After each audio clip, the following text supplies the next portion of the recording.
What happens when the Yakuza's deadliest demon is forced to care for a shy little girl?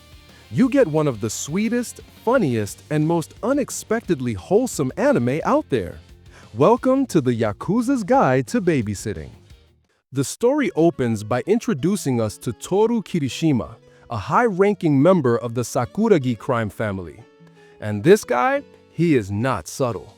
He's known as the Demon of Sakuragi, a title he earns through his explosive temper and tendency to resort to violence at the slightest inconvenience.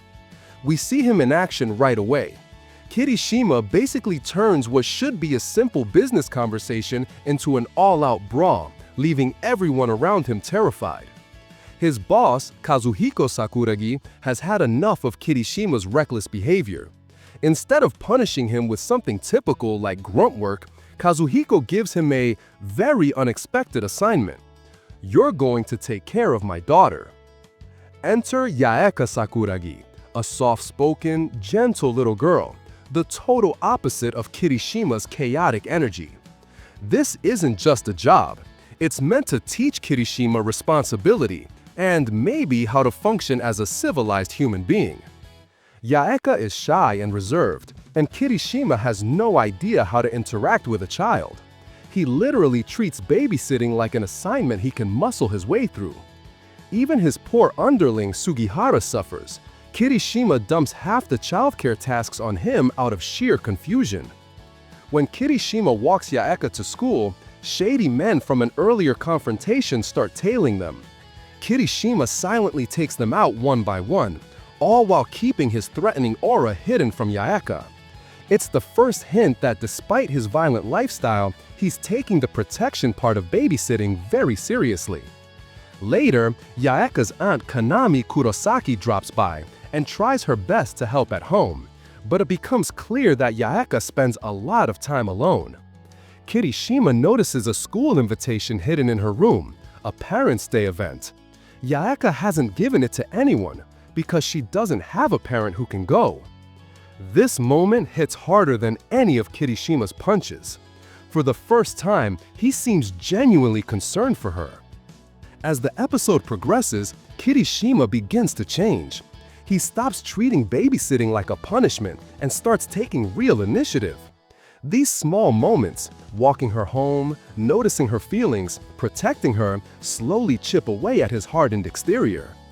Just when things seem peaceful, the episode ends on a tense note. A mysterious man watches Kirishima from afar, hinting at future conflict and suggesting that Kirishima's past might patch up with his new role as Yaeka's guardian. The episode opens with a calm morning at the Sakuragi household. Kirishima has officially settled into his role as Yaeka's babysitter, and even though he's still rough around the edges, the routine is starting to feel normal, almost wholesome. We see glimpses of Yaeka thinking about her mother. A drawing here, a long look there, the show gently reminds us that behind her shy smile, she's still dealing with a lot of loneliness. It's subtle but emotional. Meanwhile, Kazuhiko prepares to visit Yaeka's mother, Miyuki, who's been hospitalized for years. We learn more about the situation. Yaeka used to visit, but it was too painful for her, so the family stopped bringing her. Her mother's condition hangs silently over the entire episode. But things aren't peaceful for long. Kirishima and Sugihara hear about thugs near the hospital who've been pretending to be them, causing problems and dragging their names through the dirt. Looks like someone's trying to stir up trouble with the Sakuragi family. Back at home, Yaeka asks Kirishima and Sugihara if they can take her to a fireworks festival. It's the kind of normal, sweet request a kid would make, and Kirishima, despite his tough exterior, can't say no. The festival scenes are full of warm, slice-of-life moments. Yaeka shyly enjoying the stalls, Sugihara trying and failing to act responsible, Kirishima awkwardly trying to play fun guardian. It's one of those soft, charming sequences that show how their bond is slowly growing. Kirishima tries his hand at a festival game and wins a stuffed rabbit for Yaeka. It's such a small gesture, but for someone like Kirishima, a guy who normally solves problems with fists, it's a surprisingly heartfelt moment. Later, Kirishima finally finds the thugs who were impersonating him. Normally, he'd destroy them without a second thought, but this time he holds back. A quick beating, a warning, and he lets them go. It's a new kind of restraint, one clearly influenced by his time with Yaeka. When Kirishima comes home, he finds Yaeka fell asleep while waiting for him to return. This small moment hits him hard. For the first time, someone innocent cares whether he comes back safely, and that feeling shakes something loose in him. Later, Yaeka asks Kirishima about her mother. Kazuhiko explains that Miyuki is still in a coma, and Kirishima gently reassures Yaeka that her mother is holding on because she loves her. It's one of Kirishima's most tender moments so far. Rough words, soft heart. Yaeka overhears Kirishima's nickname, the Demon of Sakuragi, but refuses to believe it. To her, he's kind. She even says she wants to be like him someday, which surprises him more than any fistfight ever could. The episode winds down with peaceful scenes around the house. But just beneath the surface, the show hints that Kirishima's past and the outside world won't stay quiet forever. We now see Kirishima taking Yaeka to visit her mom, Miyuki, who's still in a coma. Yaeka is nervous. She hasn't visited in a while, but Kirishima stays right beside her, keeping her steady. Inside the room, Yaeka apologizes to her mother, promising she'll keep visiting. She even brings a cute, hand-drawn family picture because, in her words, Mama won't feel lonely this way. Kirishima watches from behind, surprisingly gentle for someone known as the Demon of Sakuragi. When Yaeka and Kirishima step out to buy snacks, Kazuhiko stays behind. Alone with his wife, the usually stoic Yakuza boss breaks down. He apologizes for failing as a husband and father, a rare moment of vulnerability that shows the emotional weight he carries. At the hospital shop, Kirishima bumps into a familiar face, Toichiro Aoi, a former Sakuragi member who left the Yakuza world to become a full-time dad. Their reunion is warm but bittersweet. Toichiro's new life is peaceful, almost the opposite of Kirishima's. Toichiro's little son, Koki, tags along and immediately develops a shy crush on Yaeka. Meanwhile, Yaeka reassures Toichiro that her father isn't angry about him leaving the family. It's a wholesome moment, two families reconnecting in the middle of a hospital hallway. Later, Kanami mentions that Kirishima actually picked up a lot of his parenting style from Toichiro. Kirishima being unaware of it makes it even sweeter, like he's growing without realizing it. On the way home, the mood lightens. Kirishima and Yaeka discover an abandoned kitten and a runaway girl, Ayumu, who's been trying her best to take care of it. Yaeka instantly grows attached to the tiny furball, and honestly, who wouldn't? Despite Kirishima's initial reluctance, Yaeka insists on bringing the kitten home. And with that, the Sakuragi household suddenly gains one more chaotic, adorable member. We see a tongue-in-cheek announcement that things are about to get even more ridiculous than usual, and honestly, they weren't lying. We cut to the Sakuragi family, where money's running a little tight. To fix the problem and improve the family's public image, boss Kazuhiko orders Kirishima and Sugihara to do the unthinkable: become content creators. Kirishima is not thrilled. The Demon of Sakuragi reduced to a streamer? He's mortified. Yaeka notices something's bothering him, but Kirishima brushes it off, clearly uncomfortable with his new assignment. And so, Team Cherry is born. Kirishima and Sugihara begin making videos, overdramatic chores, dead serious Yakuza faces, and everyday tasks filmed like high-stakes missions. It's ridiculous, and it's hilarious. Against all odds, the videos take off. People fall in love with these tough-looking guys doing silly, wholesome stuff. The views climb, the comments pour in. Team Cherry becomes an actual hit. But with fame comes danger. Internet detectives start digging for their identities, which would be very bad for a Yakuza family. So Sugihara panics and posts a cover story. We're not real Yakuza, we're actors. Awkward? Yes. Convincing? Absolutely not. The worst part? The audience loves the honesty. It only makes the channel more popular, turning a small cover-up into a full-blown PR snowball. And Kazuhiko? He sees the numbers going up and decides to push even harder. music videos, live streams, TV appearances. Basically, he turns Team Cherry into a Yakuza idol duo overnight. With all the new responsibilities, Kirishima starts missing important moments, like picking up Yaeka from school. He's stretched thin, and for the first time, his role as her caretaker is suffering. Things peak when Kirishima passes out from exhaustion and has a bizarre dream. He becomes a full-blown pop idol, dancing, singing, drowning in fame, and completely unable to go back to Yaeka. It's funny, surreal, and a little heartbreaking. Kirishima wakes up in a panic and immediately decides, that's it, he's done being a streamer.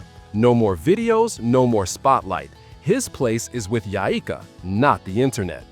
The episode wraps on a sweet note. Even in the midst of wild internet fame, Kirishima knows his priority. It's not views, it's not popularity. It's Yaeka. We now find the Sakuragi family attending a major Yakuza gathering.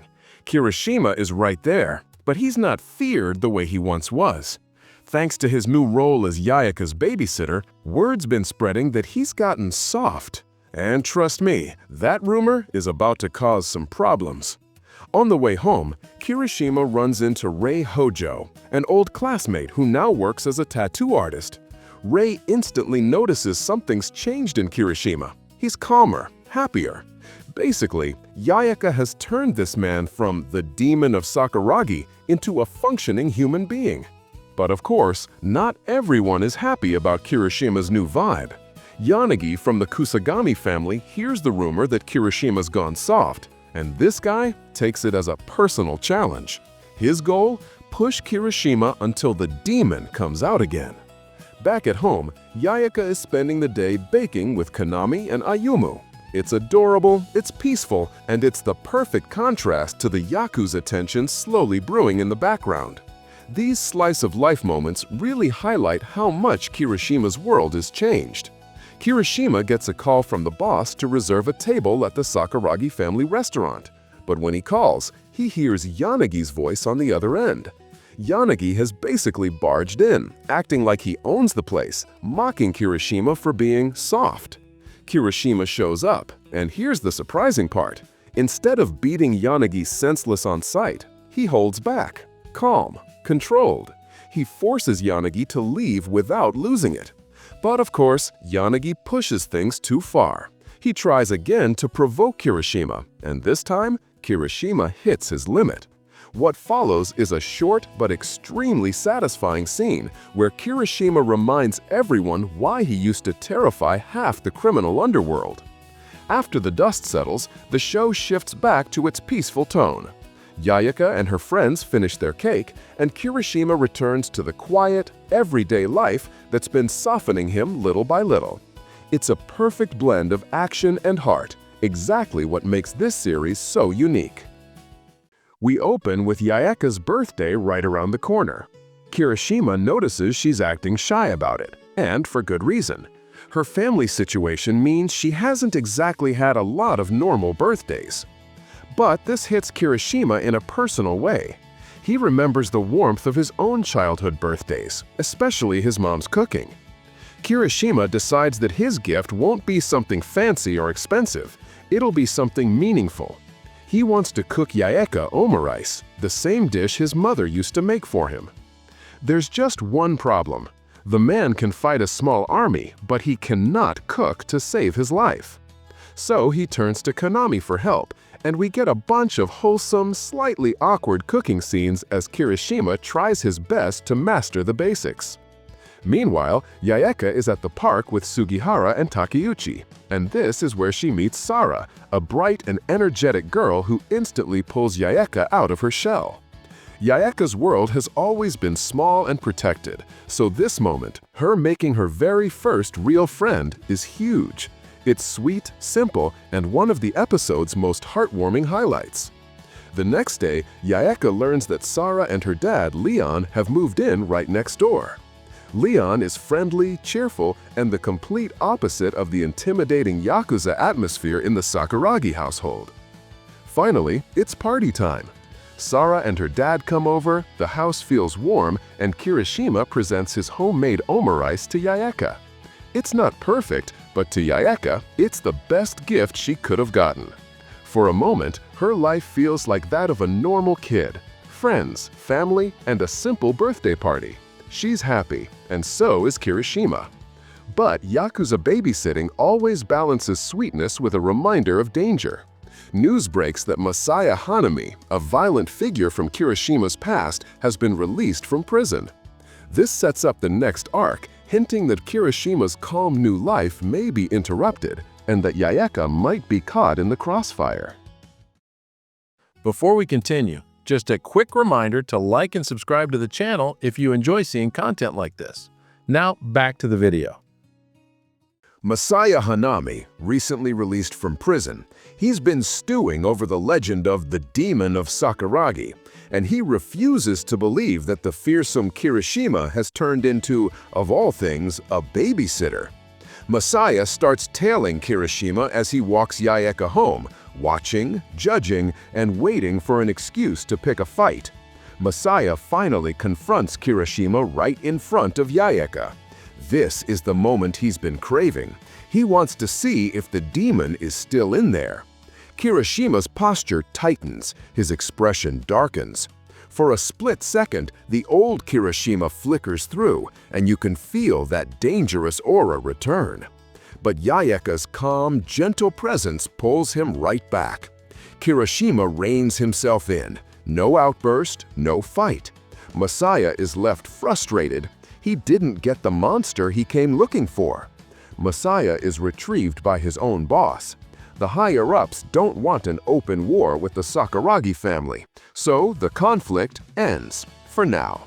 Masaya, still burning with resentment, feels robbed of the showdown he wanted. From the shadows, another figure observes the entire thing, Mashiro. Cold, calculating, and clearly interested in Kirishima's internal struggle. We cut to a completely different problem. Sugihara has been sent to handle a business meeting with a developer named Kono. Kono instantly tries to take advantage of him, assuming that because Kirishima isn't here, the Sakuragi family is vulnerable. He talks down to Sugihara and pushes a shady deal. Big mistake. We get a flashback showing how Sugihara joined the family, revealing that beneath his goofy, carefree exterior is someone deeply loyal and far more capable than outsiders realize. Back in the meeting, Sugihara flips the entire situation on its head. He exposes Kono's underhanded dealings, cancels the agreement on the spot, and asserts the Sakuragi family's authority with chilling calm. No jokes, no hesitation, just cold competence. It's one of Sugihara's strongest moments in the series. We next see preparations for a special visitor at the Sakuragi home. The guest? Toichiro Aoi, a former first lieutenant of the Sakuragi family who left the Yakuza years ago. He arrives with a calm, gentle presence that immediately warms the room. But beneath that warmth is a clear sense of old history and unresolved feelings. Aoi and Sakuragi sit down and start catching up. Their conversation takes us back to softer times, when Miyuki was pregnant with Yayaka, when the family was closer, and when Aoi was still by Sakuragi's side. The tone is gentle, almost bittersweet. It's clear these two shared years of trust and brotherhood, and seeing them reconnect hits an emotional chord. The episode then cuts to flashbacks, revealing why Aoi left the family. His wife became pregnant, and as her health declined, he faced a choice: remain a Yakuza lieutenant or step away to become the husband and father his family needed. He chose the latter. The flashbacks show how tough that decision was, balancing loyalty to the Sakuragi family with his responsibility at home. Kirishima's interactions with Aoi are especially heartfelt. Through small looks and gestures, you can see the respect the two share. Aoi once helped raise Kirishima into the man he is now. There's a mix of fondness and maybe even a little regret in Kirishima's eyes. Aoi was someone Kirishima depended on, and seeing him again stirs up a lot. Meanwhile, Yayaka gets her own slice-of-life moment. At school, she meets a new classmate who loves drawing, and the two connect instantly. It's a sweet, innocent counterbalance to the adult emotional weight happening back home. This show always shines when it blends Yakuza tension with adorable daily life. The episode opens with Kirishima going about his usual day, except something feels off. Yaeka, Sugihara, and pretty much the entire Sakuragi household keep shooting him weird glances.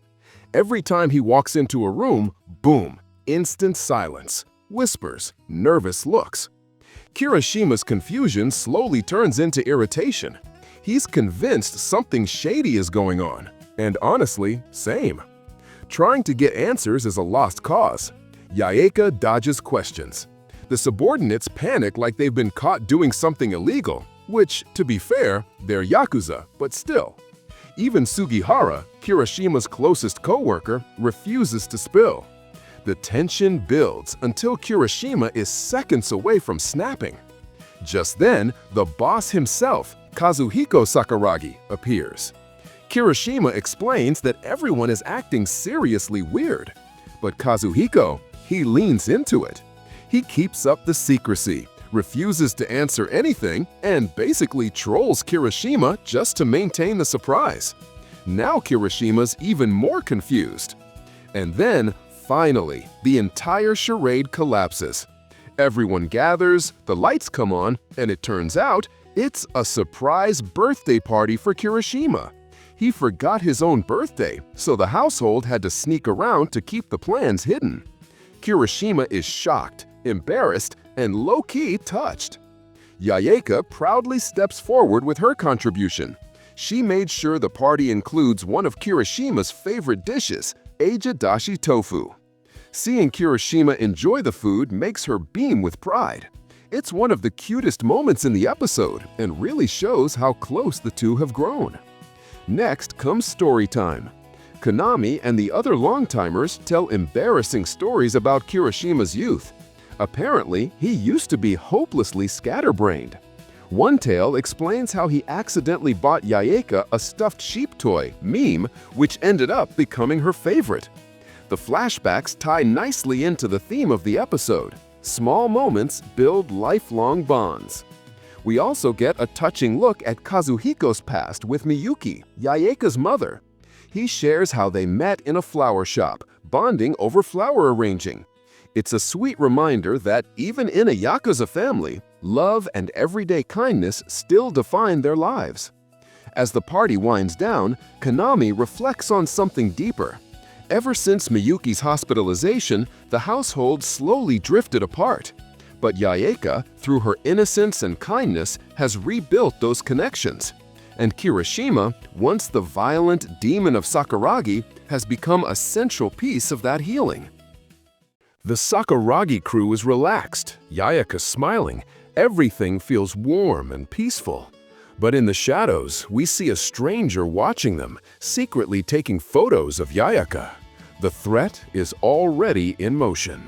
Later, Kirishima and the usual crew take Yaeka and her friends to the park. The next day, everything collapses. Kirishima is ambushed by a group of men led by a guy named Shinmoto. They attack him, restrain him, and while he's being beaten, Yaeka is kidnapped right in front of him. This wasn't random. They're doing this to hurt Kirishima, to punish him through the person he cares about most. During the kidnapping, Shinmoto actually strikes Yaeka, knocking her out. That's the moment Kirishima snaps. He breaks Shinmoto's arm, beats him senseless, and nearly executes him on the spot. Then, without hesitation, he scoops up the unconscious Yaeka and races her to the hospital.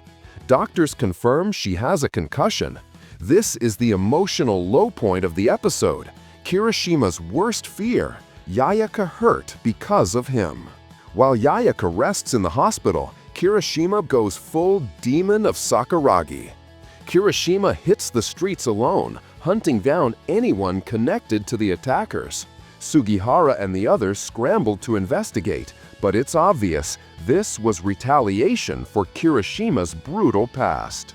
During Kirishima's rampage, Masaya crosses paths with him and is stunned. He sees the look in Kirishima's eyes, that cold, terrifying madness everyone thought was gone. The demon of Sakuragi is back, and he's unstoppable. The episode ends with a chilling shot of Mashiro. He's been watching all of this from behind the scenes, enjoying it. It's implied that the kidnapping was orchestrated to bring Kirishima back to his violent roots. Mashiro wants the demon reborn. Just as Kirishima is about to cross a line he can't return from, Kazuhiko, Yaeka's father and boss of the Sakuragi family, steps in. This is a rare moment where Kazuhiko isn't the stoic, composed leader. He's a father, furious and terrified.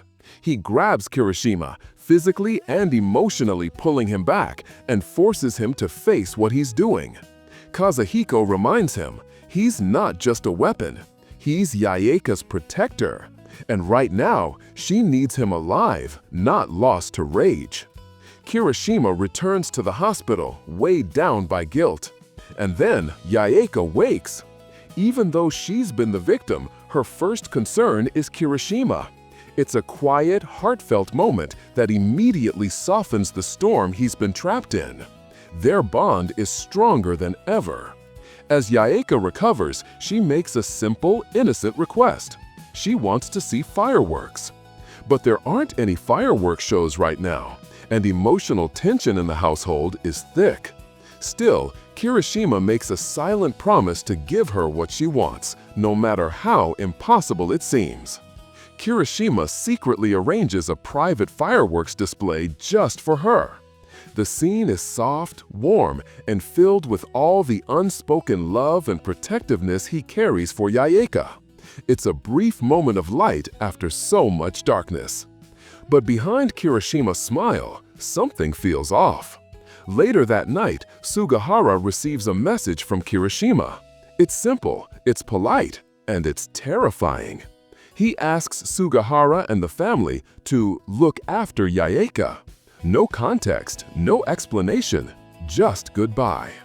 Kirishima truly believes he's a danger to her, and that the only way to protect her is to disappear. Kazuhiko gathers the household and announces the unthinkable. Kirishima has quit the Sakuragi family. The news devastates Yaeka, and it reveals the depth of Kirishima's guilt. He's ready to sever ties with the only family he's ever known, just to keep her safe. Alone and spiraling, Kirishima sinks into self-destructive despair. In one of the darkest scenes in the series, he plays Russian roulette, literally gambling with his own life. He survives, and instead of relief, he feels disappointment. It's clear, Kirishima isn't running away to protect Yaeka from others. He's trying to protect her from himself. Luckily, Sugahara finds him, and instead of lecturing or scolding, he simply grabs Kirishima and pulls him home, physically dragging him out of the darkness he's drowning in. It's not dramatic, it's not loud, but it's exactly what Kirishima needed. In the final moments, things take a chilling turn. Mashiro, the manipulative antagonist who's obsessed with Kirishima's darker side, reappears. Mashiro isn't just watching, he's waiting for the demon of Sakuragi to resurface. Kirishima is drowning in guilt, so much so that he decides the only way to atone is to cut off one of his fingers, the classic Yakuza punishment. But before he can do anything reckless, Sugihara barges in. The two struggle, crash around the room, and cause such a scene that Kazuhiko storms in furious and punishes them both. Yaeka has been quietly observing everything. She knows Kirishima used to be different. Tell me a story from when you were young. The group heads to Toichiro's house. Inside, Yaeka meets Sane and their adorable baby girl, Hina. This peaceful, domestic atmosphere is miles away from the Yakuza world, and it helps Yaeka see Kirishima in a new light. Toichiro pulls out an old photo, and it's a big one. Baby Yaeka. We learned that during a period when Kirishima was under house arrest, yes, house arrest, he spent time taking care of baby Yaeka. The picture was taken by her mother, Miyuki. This moment hits Yaika hard. She realizes Kirishima didn't just enter her life recently, he's always been watching over her. Yaika decides she wants to bring flowers to her mother, Miyuki, in the hospital. At the shop, Kirishima notices kalancho flowers, a plant his own mother loved when she was pregnant with him. Yaika insists he buy them, not for her, not for Kazuhiko, but for Miyuki. This moment quietly reframes what atonement really looks like. Kirishima visits his mother's grave, kalancho in hand. He reflects on the flower's meaning, protection of happy memories, and makes a silent vow to protect his own new memories with Yaika. It's not grand, it's not dramatic, but it's real. This is the moment he stops trying to punish himself and starts trying to grow. The episode ends with Yaika narrating how much her life has changed since Kirishima became her babysitter. More smiles, more warmth, more family. And despite the conflicts still lurking in the background, the finale closes on hope, the promise of better days together. And that's the story of how the demon of Sakuragi turned into the ultimate babysitter. Honestly, seeing Kirishima go from breaking bones to braiding hair is the character development we didn't know we needed. It just goes to show that even the toughest Yakuza can have a soft spot for the right kid.